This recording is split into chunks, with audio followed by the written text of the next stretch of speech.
Bonsoir à tous mesdames, messieurs et bienvenue à cette édition d'information sur CamNews 24 IDFM en direct de Garoua. À la une ce soir, crime crapuleux dans la région du centre. La communauté universitaire de Yaoundé de soir sous le choc. La dépouille de l'étudiante Manuela Amanga, doctorante de 24 ans, a été retrouvée dans un champ au village Ngoulmekong. La découverte macabre fait état des parties intimes arrachées. D'autres détails à suivre dans ce journal. Sensibilisation aux risques et dangers du passage à niveau à la suite de l'Union internationale entre le chemin. Le ministère des Transports et ses partenaires montent au créneau pour lutter contre les traversées clandestines, les actes de vandalisme sur la voie ferrée et prévenir les accidents ferroviaires. C'est tout pour les titres. Merci mesdames, messieurs de nous recevoir chez vous. Des locaux flambant neufs pour le poste de commandement de la Légion de gendarmerie nationale, région du centre et ses services. L'inauguration a eu lieu vendredi dernier en présence du gouverneur de la région du centre, Nassiré Paul Béa. Étienne Pascal Azégué a vu le coup de ciseau du général Alias Tongué. Le bâtiment R+2 trône majestueusement au plateau à Temungue, à un jet de pierre du palais de verre Paul Biya. Les habits neufs du poste de commandement de la Légion de gendarmerie du centre sont dévoilés au grand public par le commandant de la première région de gendarmerie, qu'accompagne pour la circonstance le gouverneur de la région du centre. Le général de brigade Tung Elias, représentant du secrétaire d'État auprès du ministre de la Défense chargé de la gendarmerie nationale, salue cette infrastructure futuriste. Le message de monsieur le secrétaire d'État auprès du ministre de la Défense chargé de la gendarmerie nationale est donc clair. Cette cérémonie doit, selon le chef de corps, marquer également le renouveau de l'action au quotidien des gendarmes de la Légion du Centre. Colonel Nguele, je vous prescris à vous et autres utilisateurs sous votre autorité d'en faire bon usage. Bâti sur une superficie de 4 hectares, le bâtiment à la façade vitrée est constitué de bureaux, d'un hall d'attente, des salles de conférence et des blocs de toilettes.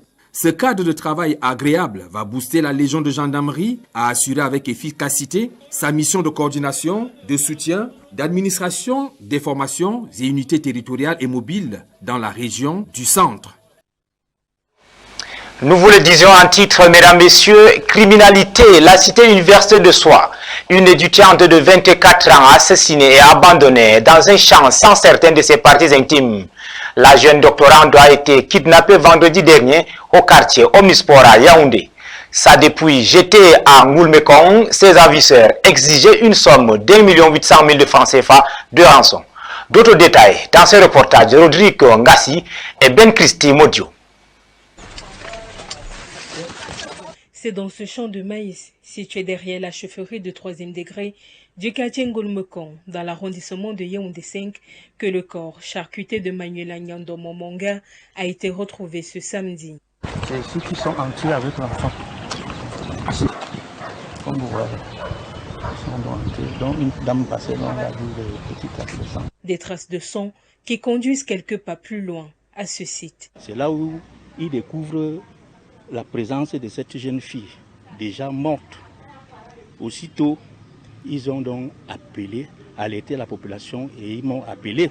L'alerte est dès lors donnée et les autorités administratives et le corps médical sont mobilisés. Aux environs de 16h, 17h moins, on a enlevé le corps de la jeune fille pour amener à l'hôpital gynéco où le médecin devait aller poursuivre le travail dont il nous a fait comprendre. Le corps sans vie de Manuela, 24 ans, doctorante à l'université de Yaoundé de Soie, est retrouvé moins de 48 heures après son kidnapping. Un enlèvement qui aurait eu lieu au quartier Omnisport dans la soirée du vendredi 20 juin dernier. Dans un message reçu par la mère de la jeune fille samedi à 2 heures du matin, les kidnappeurs demandent une rançon de l'ordre d'1,8 million francs CFA. Ils s'engagent par ailleurs à tuer leur prisonnière 2 jours plus tard si l'argent n'est pas envoyé. Une promesse qu'ils exécutent sauvagement avant le délai imparti et alors que la famille tentait de mettre la gendarmerie sur le coup. La brigade de gendarmerie d'Nkolkondi est chargée de l'enquête. Nous restons dans le cadre de l'insécurité. Après l'assassinat de 3 personnes à Méo-Centre, plus d'une dizaine de personnes suspectes ont été interpellées par la force de la sécurité. L'économie de la localité est en berne, le climat social et la paix sont fragilisés. Le quotidien, après les assassinats à Méo-Centre, raconté par Baudelaire Mouafo dans cet élément. Méo-Centre, petite localité située dans l'arrondissement d'Ambam, département de la vallée du Thème au sud Cameroun. Un carrefour qui est à la croisée des chemins sur le tronçon Ambam et Bolova et à 55 km de Man et 90 km du barrage hydroélectrique de Memvele.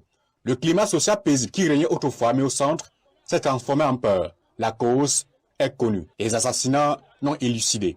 Qu'on ne sache d'où ça vient. Est-ce que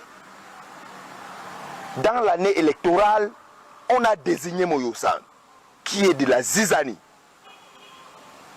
pour qu'on sème la peur, le désordre. 3 personnes ont été froidement assassinées à Méo-Centre à l'espace de moins de 3 mois. Dans cette partie du pays, les populations sont hantées par une peur sans précédent. Avec un sommeil forcé à partir de 18h30, le mal est profond. D'abord, vous allez voir tout à l'heure, nous sommes à presque 19h.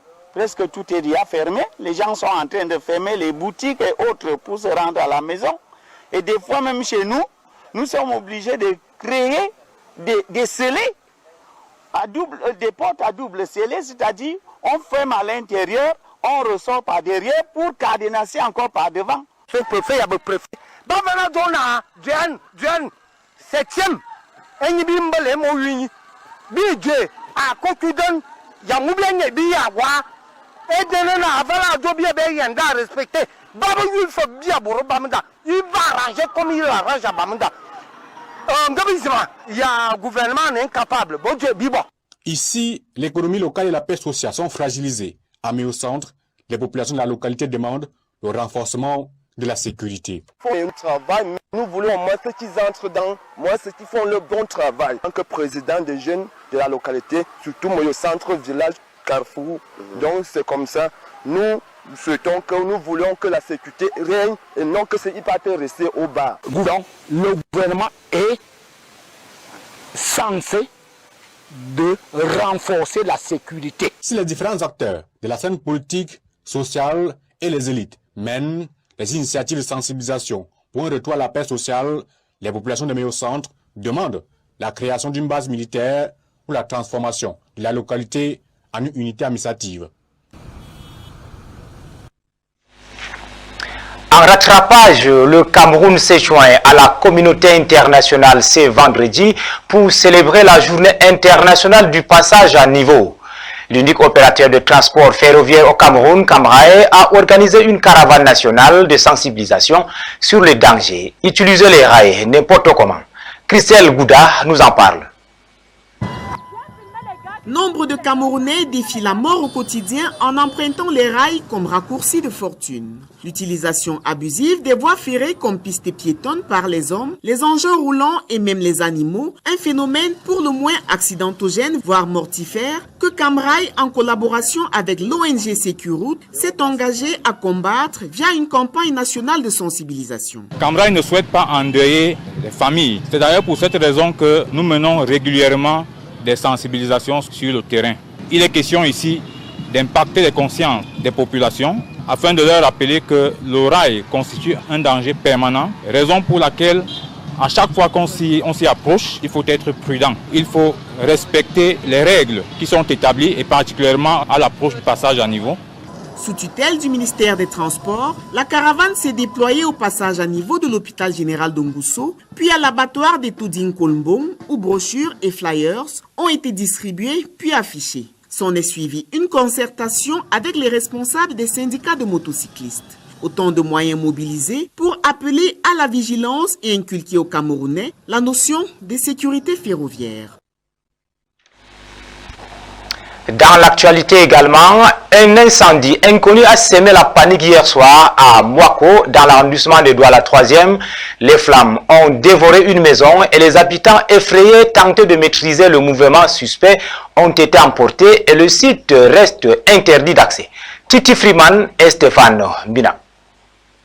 Des effets sens dessus-dessous dans cette maison, voisine directe du domicile ravagé par les flammes. L'incendie s'est déclaré hier soir au lieu-dit Mboko, à l'entrée carrière, dans l'arrondissement de Douala 3e. Paniqués face à l'épaisse fumée noire et la propagation rapide des flammes, les habitants du quartier vont s'activer pour limiter les dégâts dans le voisinage. Le tôle faisait déjà cac, donc ça devait déjà prendre feu. Et quand les gens du quartier ont vu comme ça, comme je n'étais pas là, ils ont commencé à retirer mes cheveux. On a trouvé tout dehors. C'est maintenant que je me bats aussi pour arranger et je ne sais pas comment je vais encore continuer ma vie. Là où vous avez vu là, ma maison est derrière. Le feu, c'est pas chez moi, c'est ici. Mais on a tout cassé. Cassé les portes, les vitres, tout. Parce qu'il fallait sauver mes choses. Un brasier d'origine suspecte d'après les voisins. Témoins oculaires de transactions louches dans la propriété. C'est ça que je vois la voiture là, ça vient. Il ne déchargeait pas dehors. Il entrait directement avec le taxi de ville. Donc c'est une chose mauvaise. Je ne sais pas ce qu'il y a dedans. C'est dans le fifi qu'il amène. Il entrait dedans, il fermait la porte avant de décharger. Depuis l'intervention des sapeurs-pompiers, un cordon de sécurité interdit l'accès au site. À l'intérieur, les braises encore actives dégagent une fumée persistante, source d'inquiétude pour le voisinage. Bon, mon problème maintenant c'était que comme la fumée continue à monter, parce que nous on n'a pas dormi la nuit, il faut continuer. Comme ça continue à monter, il faut qu'on cherche comment on va faire pour éteindre. Mais la barrière était fermée. Et tu ne peux pas escalader, aller chez quelqu'un comme ça là, avec la barrière fermée. Donc depuis le matin on bavarde pour qu'on ouvre. Dès notre arrivée, des militaires en civil nous interdisent formellement de prendre des images. Une interdiction qui laisse planer un mystère. En éducation, l'extrême nord Cameroun va améliorer son offre dans le secteur. Grâce au projet gouvernance locale et communauté résiliente au prologue, 5 établissements d'enseignement secondaire sortiront de terre dans cette partie du pays à la faveur d'une convention de financement. Ivan Selm Tadiofo et Isle Kunga.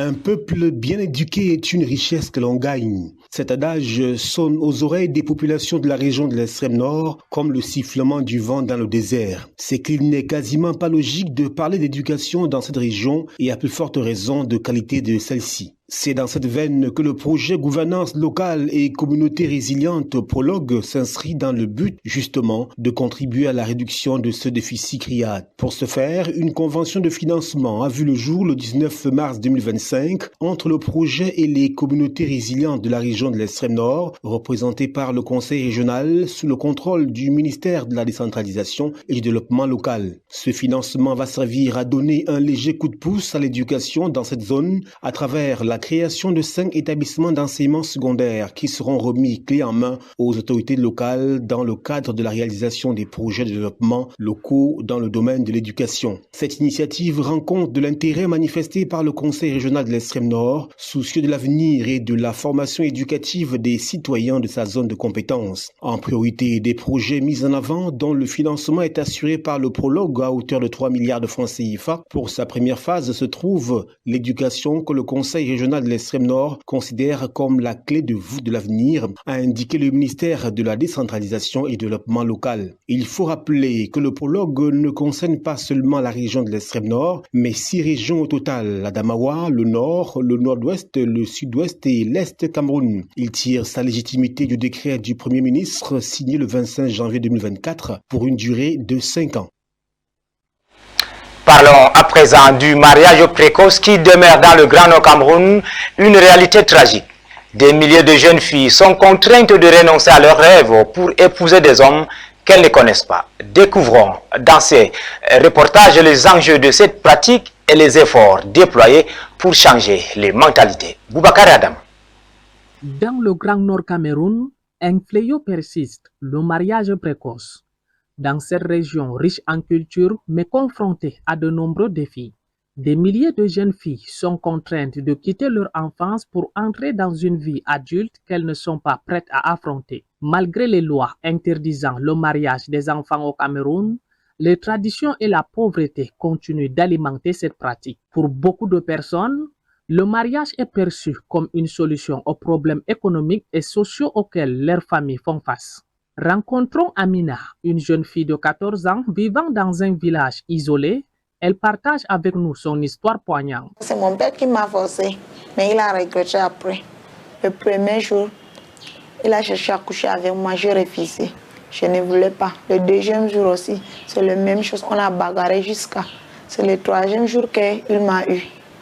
Comme ça, il m'a forcé. Il m'a tapé partout. Je n'arrive pas même à bouger. C'est comme ça qu'il m'avait violée. Le mariage précoce n'affecte pas seulement ces filles individuellement, il a des conséquences profondes sur l'éducation et la santé des communautés. Les statistiques montrent que ces jeunes épouses sont souvent exposées à des grossesses précoces et à des violences domestiques. Pour mieux comprendre cette problématique, nous avons rencontré Dr Nguema, spécialiste des droits de l'enfant dans la région. Elle nous explique les enjeux liés au mariage précoce.